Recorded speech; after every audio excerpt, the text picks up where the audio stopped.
So we use the isSet function, and we say if isSet $_post, the first one to check is text.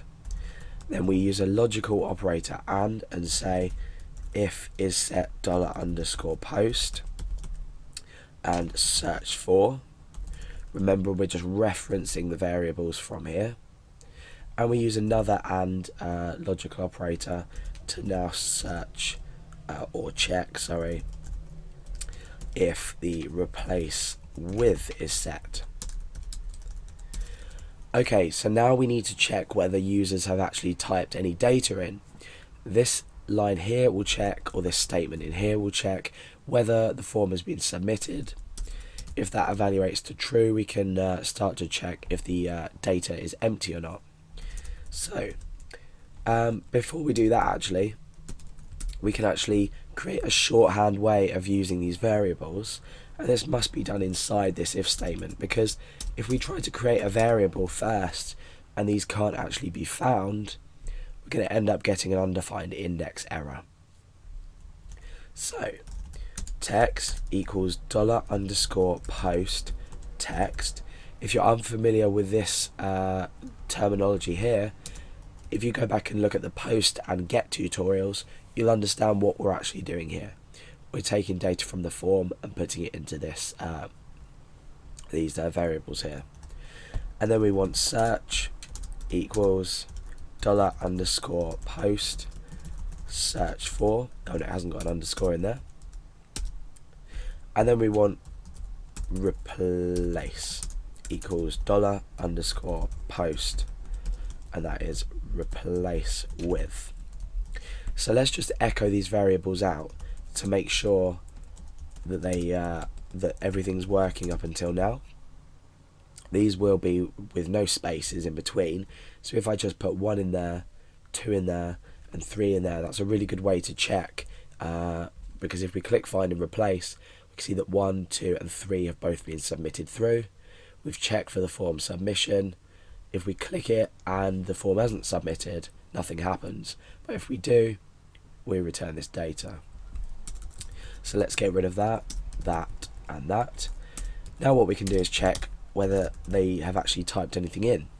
So if not, using the exclamation mark, empty text, and not empty search, and we use the last and, not empty replace, then do something. Otherwise, we want to say please fill in all fields. So let's just type something here to check that this check is working. I'm just going to type OK with capital letters. Let's return to our index page and type 1 in here and 2 in here, but not 3 in here, and let's see what happens. So you can see now we've got this error message that we've predefined. Let's fill in 1, 2 again, and 3 again, and we'll see what happens here. And we'll return with OK. So we know at this stage that our form validation is working. So inside here, we can write the code that is actually going to process and return this. So let's create a bit of space in here for ourselves. Okay, so the first thing we need to do is we need to predefine a variable up here called offset.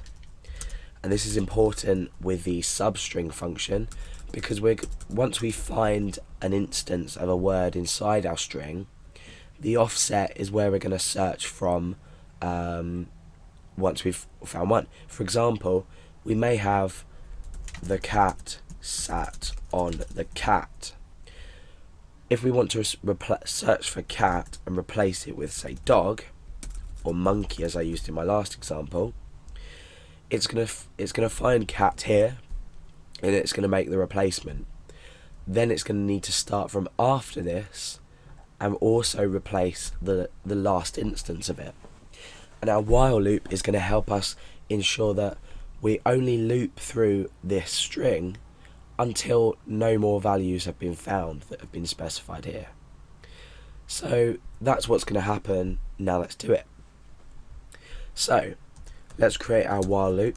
Remember, a while loop always performs this check going into the loop, as opposed to a do while loop, which will search for the condition at the end of the loop.